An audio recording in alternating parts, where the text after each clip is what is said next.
Well, he's not in the 8th grade anymore. Lance Stevenson got that name at Rucker Park, GA, getting ready to take on the Sacramento Kings without one LeBron James. And that has not yielded very good results for LeBron's teams. They have not won a game without him since 2016. That streak continued when the Lakers lost to the Kings and the Clippers in their first 2 games without LeBron this season. Here's Luke Walton on how Los Angeles will look to snap that streak while LeBron sits out with a groin injury. Hey, Luke. Decision yet on JaVale McGee? He's feeling good. So we're going to get him out there tonight for a little bit and see what he looks like. I know it's been about getting his energy back and his wind back. How do you feel like you'll be able to use him since he kind of played short stints anyway? Well, just, he's one of those vets we have on our team that's won a championship. So it'll be nice to get another, guy like that out there communicating, talking, playing. So he's on a minutes restriction, but how long we play him at a time will just simply depend on how he looks out there. It's going to be his first real action in a long time. So I would expect he gets tired quickly. Gonna have him start? Yeah, we're gonna start him. Luke, we know what happened in the Sacramento game, but you spoke about how you really liked the flow of the game, the way that you played. What was good about that, and what can you sustain heading into this one against the Kings? Well, our defense was good. Our pace was good. We were, getting the ball. We slowed down in the fourth, which we got to do a better job of. But I just like the way we were competing, moving the ball, sharing the ball, getting after it defensively, not giving. We did a nice job of getting Buddy Hield off the three-point line. It's a big factor for them. Now we got to do a better job on some of the other guys out there on that three-point line. But overall, I thought we played a really solid game for the most part. You mentioned before you'd kind of crossed the bridge of Zoo in his playing time once you had everybody back. Any thoughts now how you might handle it? Oh, he'll play tonight too. And again, it'll be something we're just constantly filling out. We have no idea what JaVale is going to look like right now, but Zoo will be on the court at times tonight. You guys had 312 passes in that last Sacramento game, about 50 more than you normally average. What led to that degree of ball movement throughout that game? Well, it's something we always talk about as a team. We want to, we want that ball moving. We want guys looking to attack and shoot when they're open. But if you don't have it, we want the ball moving. We did. One of the things I was pleased with in that game was the way the ball was moving. So we're going to continue to encourage that. And I think we're with who we have right now. We're at our best when that's the case. What triggers that type of ball movement? Like what leads to that result of 300 plus passes that you always want? Just passing when you should. It's simple. If you're playing with pace and you're moving it on to the next open guy, especially the way a lot of teams guard us, where they load up the paint, we're going to have open teammates. And if you catch it and you're open, let it fly. And if you don't, then move it on to somebody else and continue to play that way. Puts pressure on the other team's defense. Do you feel like the team has to move the ball more with LeBron out?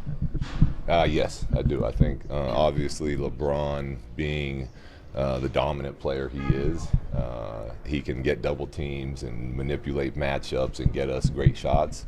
With the guys we have and when we had success last year with these guys, we were playing fast and we were moving that ball and everyone was was making plays out there, and that's where we got to get to again.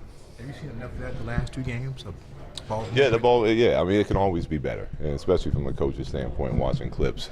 There's plenty of possessions where the ball should have moved more, but it's for adjusting that quickly with the injuries we have now. I thought the last 2 games have done a pretty good job of sharing the ball. You do have guys that are better. JaVale McGee making his return, will be in the starting lineup after missing the last 7 games. And as you heard Luke Walton say, he will be on a minutes restriction. The Lakers have lost 6 of their last 10, has dropped the 6th in the Western Conference. LeBron James out the last 2 games, those both losses. Rajon Rondo now out a month after he returned to the lineup for a short period of time. Banged up team right now. GA, when you look at them going forward, projecting to LeBron's return, what do you foresee them being in the West? It's hard to say. I think this is going to be a culture challenge. And by that, I mean, this is a stretch where you have to figure out how good we can be without him. And like, they should have the approach, we're a good basketball team. Like, yeah, LeBron, we're going to miss him, but we still should be good enough to win basketball games. And they've had a couple games in this stretch that they could have won. So, you know, it's an opportunity game for guys like Lonzo to have more opportunities, not just to create, but to score. For Ingram, Lance Stevenson, guys like that, Josh Hart, they're going to need those guys to step up and have more of an impact on the game. And the beauty of it is, as a young player, I can guarantee you to a man, they're all excited about the opportunity to go out and play and be given more responsibility because they want to also see how much they've grown from a season ago. So if you're Luke Walton, that's the way you want to approach this. Guys, we're still a good basketball team. We're a playoff team without LeBron. And that's the message I'm trying to send to those young guys to get them to go out and play at a high level. And now it's just a matter of whether or not they have the confidence and the belief in their culture to be able to go out and perform. Well, it's tough when you're missing one playmaker, but they're missing two. I mean, and Rajon Rondo and LeBron James that are the only two members on this team that have championship experience.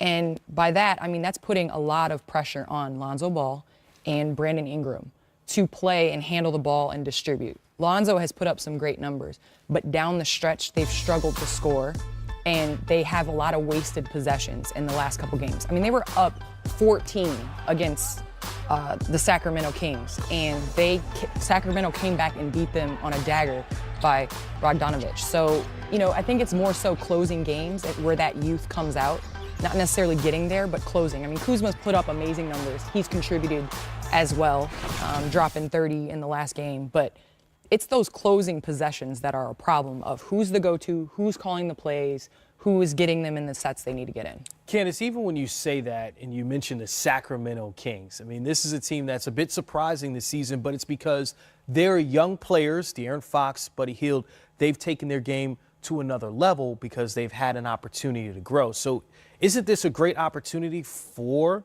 Brandon Ingram, for Lonzo Ball to grow into those roles? And is it that's the perfect team for them to face in order to do so?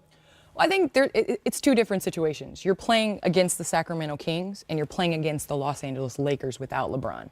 A lot of teams are looking at these games without a LeBron James and they're saying, we can go in there, we can get one. And especially on the road as well. I mean, Sacramento, the way that they played down the stretch with the passion that they played with, they beat them, you know, I mean, single-handedly. I mean, De'Aaron Fox had a great game, but they got some contribution from Bogdanovich. But at the same time, this is a time for growth, but they got to win games. Yeah. You know, this is the Western Conference. 1 or 2 games can separate them from being a 7 seed versus a 4 or 5. Or being out of the playoffs. And the other thing I would say, like, to me, I look at the Lakers' issues defensively.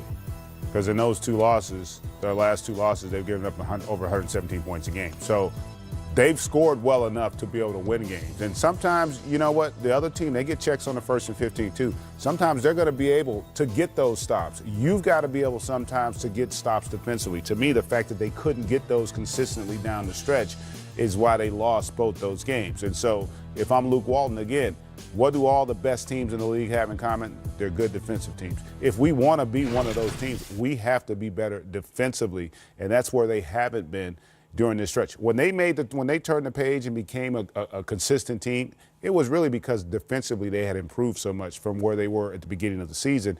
Now they've had a lapse back that they're going to have to try and reconfigure to get back to where they can win and have an impact on the game on that side of the floor. Are there certain matchups that get you excited, especially young players? Because Lonzo Ball and De'Aaron Fox, I mean, that goes back to their college days, the first time you saw them match up against each other. This just has excitement, and it's good to see them play twice in the same week. I think it's more so from De'Aaron Fox's point of view. I mean, obviously, Lonzo Ball is very nonchalant and won't comment in the media about rivalries. But you have those players when you're a player players that want to come at you, and you know it. And so you take it personal, and I think that's what Lonzo has done. I mean, his stats went up, and obviously his usage was higher. But that matchup has been fun, and I'm excited for tonight. Well, keep in mind from De'Aaron Fox's standpoint, we're both point guards, and you were picked before me. And I want to prove I'm better than you. So, you know, that's a challenge that he has put forth.